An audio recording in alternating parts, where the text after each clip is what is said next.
اہمیت واضح کرتے ہیں جو اس جاب کے لیے ضروری ہے۔ اس لیے یہ بات یقینی بنائیے کہ آپ جس جاب کے لیے درخواست دینا چاہ رہے ہیں آپ اس جاب کی بنیادی ضروریات پر غور کرتے ہو۔ اس کے بعد الفاظ کا انتخاب۔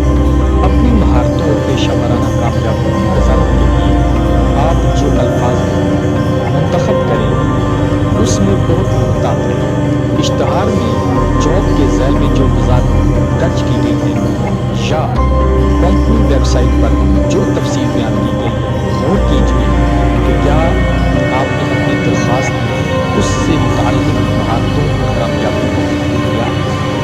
اس کے بعد سی وی کی فلادیت۔ ہر ادارے کو ایک جیسا ہی سی وی نہ بھیجیں۔ ادارے کے اشتہار کی مناسبت سے کہ اسے کون سی مہارتوں والے ملازم درکار ہیں اپنے سی وی میں اسی مہارتوں اور تجربہ کو واضح کیجیے۔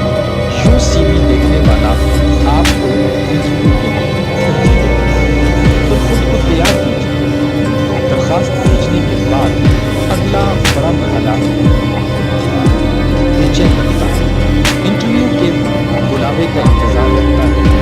اگر انٹرویو کا بلاوا نہ آئے تو مایوس ہو جاتے ہیں اور بلاوا آ جائے تو اسٹریس بڑھ جاتا ہے۔ اس دورانیے میں خود کو سکون سے رکھیں، تسلی کے ساتھ انتظار کیجیے۔ آپ کی بے چینی اور تیزی سے کام بگڑ تو سکتا ہے، بنے گا نہیں۔